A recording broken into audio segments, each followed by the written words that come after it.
ఈ వ్యవస్థలో టాప్లో, వర్ణంలో టాప్లోనే ఉన్నారు, కుల వ్యవస్థలో టాప్లోనే ఉన్నారు. కుల వ్యవస్థ వచ్చేటప్పటికి మన దళితుల్ని అస్పృశ్యులుగా చేసేశారు. ఇప్పుడు 5వ వర్గం అయిపోయింది అంటరాని వాళ్ళుగా, 5వ వర్గం అయిపోయింది అంటరాని వాళ్ళుగా. ఈ నేపథ్యంలో మీకు గుర్తు చేస్తున్నా, నేను అంటున్నా, బ్రాహ్మణ వర్గం చేత బ్రాహ్మణేతరులందరూ అవమానాలు పడ్డారు, అణచివేత గురైండ్రు. ఒక దళితులే కాదు, 2వ స్థానంలో ఉండబడే క్షత్రియులు, 3వ స్థానంలో ఉండబడే వైశ్యులు, 4వ స్థానంలో ఉండబడే శూద్రులు, అతి శూద్రులు అనబడుతున్న దళితులు.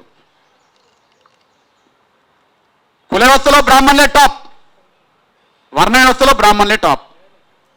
ఓకే, కుల వ్యవస్థలో బ్రాహ్మణులే టాప్, వర్ణ వ్యవస్థలో బ్రాహ్మణులే టాప్. బ్రాహ్మణేతర వర్గాలు అవమానాలు పడ్డారు బ్రాహ్మణుల చేత, బ్రాహ్మణేతర వర్గాలు అణచివేతకు గురైండు. ఉదాహరణకు మీ దృష్టికి ఒక విషయం చేస్తున్నా నేను. మన హిందూ రాజుల్లో చాలా గొప్ప పేరు తెచ్చుకున్నది మనకు ఛత్రపతి శివాజీ గారు. చాలా గొప్ప వీరుడు. ఆయన సైన్యంలో కూడా ముస్లింలు ఉంటారు, ఆయన బాడీగార్డులో కూడా ముస్లింలు ఉంటారు.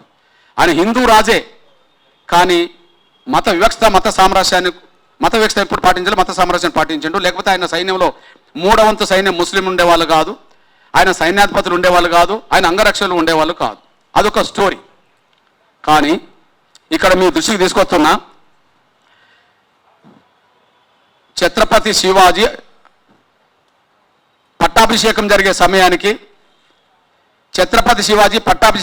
సమయానికి అక్కడ బ్రాహ్మణులు మీరు క్షత్రియులు కారు కాబట్టి మీకు పట్టాభిషేకం చేయమని చెప్పి ఎదురు తిరుగుతారు. మీరు క్షత్రియులు కాదు, మీకు పట్టాభిషేకం చేయమని చెప్పి ఎదురు తిరుగుతారు. ఎందుకు ఎదురు తిరుగుతారు అంటే, ఆనాటికి క్షత్రులు లేరు అని. ఆనాటికి పూలే బుక్కు, ఆనాటికి క్షత్రులు లేరని చెప్పి. మరి బ్రాహ్మణుల తర్వాత క్షత్రులు కదా పరిపాలన కరువులు, మరి క్షత్రులు ఎందుకు లేకుండా పోయిండు? ఇంకోటి, బ్రాహ్మణుల తర్వాత శివాజీ, బ్రాహ్మణుల తర్వాత క్షత్రువులే కదా, మరి క్షత్రులు ఎందుకు లేకుండా పోయిండ్రు? ఎందుకు లేకుండా పోయిండ్రు అంటే, శివాజీ గౌరవ పెద్దలు పట్టాభిషేకం జరిగే సమయానికి అంతకుముందు 100-200 ఏళ్ళ క్రితం ఒక బ్రాహ్మణైనా ఒకటి రాస్తాడు పుస్తకం, అందులో ఏం రాస్తాడో చూడండి. అక్బర్ కాలంలో కాశీలో ఉండిన కృష్ణ నరసింహ శేషుడు అనే బ్రాహ్మణ పండితుడు శూద్రాచార శిరోమణి అనే గ్రంథాన్ని వ్రాశాడు. కలియుగంలో క్షత్రులనే వారే లేరన్న సిద్ధాంతాన్ని అతడు అందులో లేవదీశాడు. ఆ గ్రంథం అప్పటికి సర్వత్రా పాటించబడుతూ ఉంది. దాన్ని ఆధారంగా తీసుకొని కొందరు బ్రాహ్మణులు శివాజీకి పట్టాభిషేకం చేయడానికి నిరాకరించారు. శివాజీకి పట్టాభిషేకం చేయడానికి నిరాకరించారు. ఇప్పుడు నేను అంటున్నాను, బ్రాహ్మణుల తర్వాత దేశంలో క్షత్రువులే కదా, మరి క్షత్రువులు లేకుండా పోయింది అని చెప్పి అక్బర్ కాలం నాటి ఒక బ్రాహ్మణుడు రాశాడు కదా, దాన్ని బేస్ చేసుకొని నువ్వు క్షత్రుడు కావు, నీకు పట్టాభిషేకం చేయమని చెప్పి అక్కడ బ్రాహ్మణులు ఎదురు తిరిగారు కదా, మరి క్షత్రువులు ఏమైండ్రు?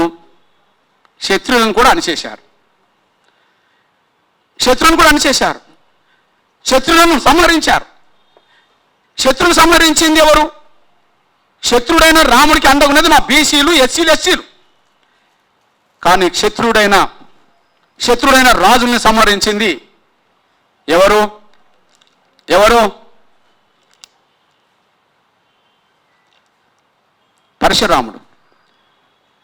పరశురాముడే కదా.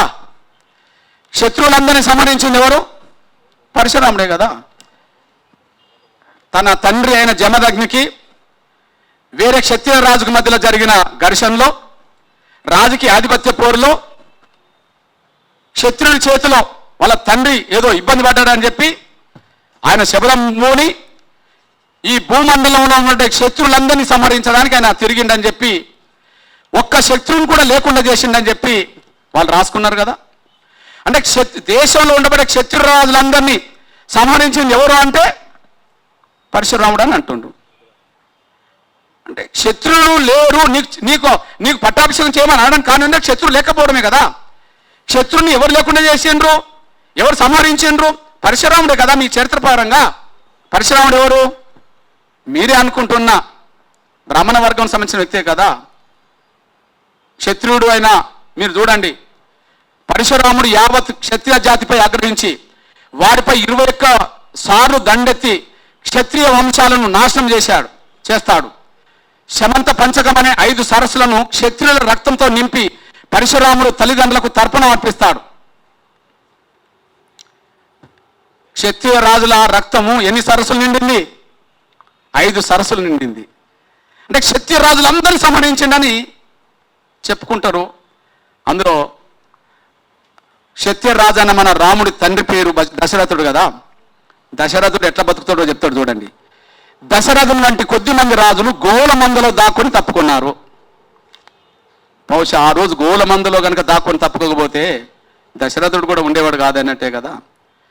దశరథుడు లేకపోతే రాముడి చరిత్ర ఉండేది కాదు కదా. మరి దశరథుడు మాత్రం తప్పుకున్నాడు, గోల మందలో దాక్కున్నాడు, బతికిండు. మిగిలిన శత్రురాజులందరినీ సంహరించాను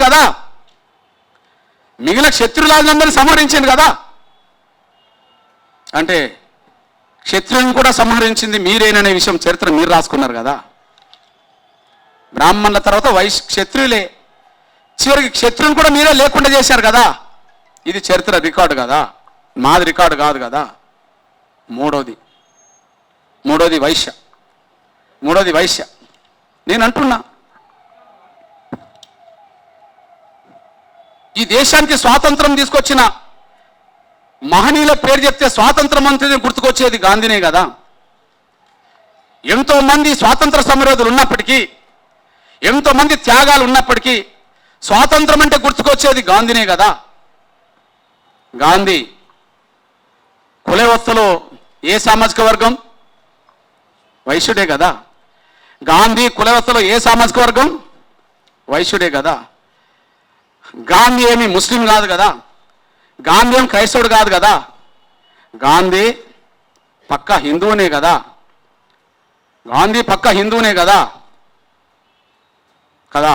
నేను అంటున్నా, ఇక్కడ గాంధీ మనకు జాతిపిత.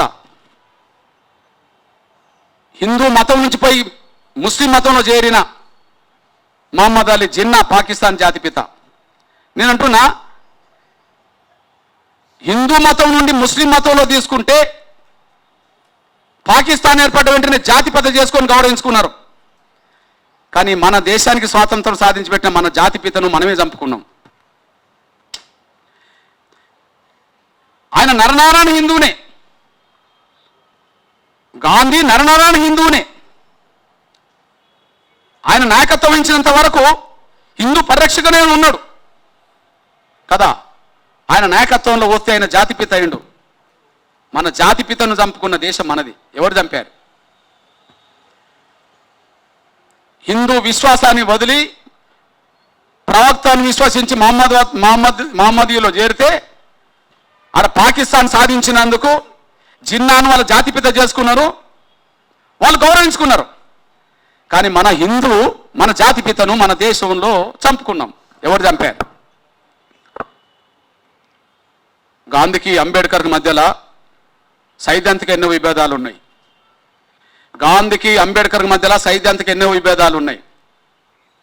కానీ గాంధీని బతికించడానికి మా అంబేద్కర్ రాజీపడ్డాడు. గాంధీని ఆయన ప్రాణాన్ని కాపాడడానికి మా అంబేద్కర్ రాజీపడ్డాడు. మీ అందరు తెలుసు, ఆయన ప్రాణాన్ని నిలబెట్టే ప్రయత్నం మా అంబేద్కర్ చేశాడు. దళితుల హృదయం అట్లుంటుంది. ఆయన ప్రాణాన్ని నిలబెట్టే కాడ అంబేద్కర్ వెనక తగ్గాల్సి వచ్చింది. కమ్యూనల్ అవార్డును వ్యతిరేకిస్తూ కమ్యూనల్ అవార్డు రద్దు కోసం గాంధీ అమర దీక్ష చేస్తుంటే ఆ గాంధీ ప్రాణాలు కాపాడాలని చెప్పి చాలామంది వచ్చి అంబేద్కర్ విజ్ఞప్తి చేస్తే ఆయన ప్రాణాలు కాపాడడం కోసం, గాంధీ ప్రాణాలు కాపాడడం కోసం అంబేద్కర్ ఒక వెనుకకు తగ్గి కమ్యూనల్ అవార్డును వదులుకోవాల్సిన పరిస్థితి వచ్చేసింది. అంబేద్కర్ ఒక వెనుకకు తగ్గి కమ్యూనల్ అవార్డును ఆయన ప్రాణంతో సమానంగా కొట్లాడి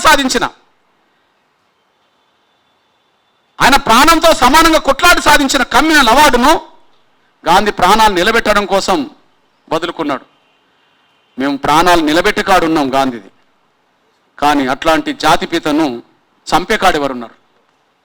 చంపింది ఎవరు? అట్లాంటి జాతిపితను చంపేకాడెవరున్నారు? ఈ దేశంలో ప్రతి వైశ్యుడింట్లో గాంధీ బొమ్మను చూస్తున్నాం. వాస్తవానికి ప్రతి ఒక్కరూ మన జాతిపితకు సంబంధించిన గాంధీ బొమ్మను పట్టుకోవాల్సిందే.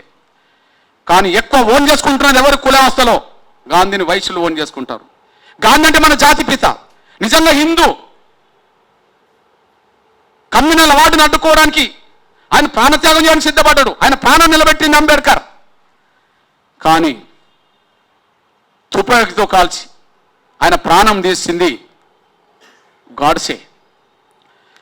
తుపాకీతో కాల్చి ఆయన ప్రాణం తీసింది గాడ్సే. గాడ్సే ఎవరు? మహారాష్ట్రకు సంబంధించిన బ్రాహ్మణ్. మీరు ప్రాణం తీసే కాడు ఉంటే మేము ప్రాణం పోసే కాడున్నాం. మా అంబేద్కర్ గాంధీ ప్రాణం నిలబెట్టిండు, మీరు గాంధీ ప్రాణం తీశారు. మీరు గాంధీ ప్రాణం తీయడం అంటే మన జాతిపితను చంపుకున్నాం కదా. ప్రపంచంలో ఏ దేశ స్వాతంత్ర సమరోధునన్నా, ప్రపంచంలో ఏ దేశ విముక్తి కోసం పాటుపడ్డాలన్నా చంపుకున్న చరిత్ర అక్కడ కనిపించట్లేదు. మన దేశానికి స్వాతంత్రం సాధించి పెట్టిన మన జాతిపితనే చంపుకున్న చరిత్ర ఈ దేశంలో ఉన్నది. చంపిన చరిత్ర గాడ్సేకున్నది. ఆ గాడ్సే వర్గం బ్రాహ్మణ కాదా? ఆ గాడ్సే వర్గం కులం బ్రాహ్మణ కాదా? పరశురాముడు తండ్రి ఆజ్ఞ మేరకు, పరశురాముడు తండ్రి ఆజ్ఞ మేరకు తన తల్లి రేణుక ఎల్లమ్మను చంపే ప్రయత్నం చేస్తుంటే, తల్లి రేణుక ఎల్లమ్మను చంపే ప్రయత్నం చేస్తుంటే ఆమె పరిగెత్తుకొని వచ్చి మాదిగ వాడలు ఉంటే, మాదిగ వాడలు ఉండబడే ఎల్లమ్మను కాపాడింది మాదిగలు కాదా? మా చిన్నతనంలో మా ఇంట్లో ఎల్లమ్మకు మేము పూజ చేసేవాళ్ళం, నోములు నోముకునే వాళ్ళం. ఎల్లమ్మ ఎవరంటే పరశురాముడి తల్లే కదా. మీ తల్లిని మీరు చంపాలని చూస్తే మేము కాపాడే ప్రయత్నం చేశాం. మీ తల్లిని, మీ బ్రాహ్మణ తల్లిని మీరు చంపే ప్రయత్నం చేస్తే కాపాడే ప్రయత్నం చేశాం. కాపాడడం కోసం మేము యుద్ధం చేయాల్సి వచ్చింది. అంతిమంగా మా వాడలోనే ఆమెను చంపేశారు. ఎవరు చంపింది? పరశురాముడే చంపేశాడు. కన్న తల్లిని చంపుకునే కాడ మీరుంటే మీ తల్లిని కాపాడే ప్రయత్నం మేము చేశాం. గాంధీని చంపే కాడ మీరుంటే గాంధీని కాపాడే కాడ మేమున్నాం. గాంధీతో సైద్ధాంతికంగా మాకు విభేదాలు ఉన్నాయి. మా అంబేద్కర్ వాదాన్ని మేము గౌరవిస్తాం, మేము బలపరుస్తాం. కానీ మా అంబేద్కర్ కూడా ఒక అడుగు వెనుకకు తగ్గి కమ్యూనల్ అవార్డును కూడా కోల్పోవడానికి సిద్ధపడ్డాడంటే కేవలం ఒకే ఒక కారణం, గాంధీని బతికించడం కోసం మాత్రమే. గాంధీని బతికించడం కోసం మా అంబేద్కర్ వెనుకకు తగ్గి ఆయన ప్రాణాన్ని నిలబెట్టిండు. స్వాతంత్రం సాధించిన జాతిపితను గాడ్సే చంపేసిండు. మా అంబేద్కర్ ఆయన ప్రాణాన్ని కాపాడిండు. ఆయన దళితుడు, కానీ ఆయన ప్రాణం తీసింది గాడ్సే బ్రాహ్మణుడు. చర్చకు రావాల్సిందే. ఇవి మాట్లాడితే మేము బ్రాహ్మణులకు వ్యతిరేకమా? సత్యాలు చెప్పకూడదా? మీరు చెప్పింది అన్ని వినాలనా? మీరు చెప్పింది అన్ని వినాలా మేము? అది ఎట్లా కుదురుతుంది? నేను అంటున్నా,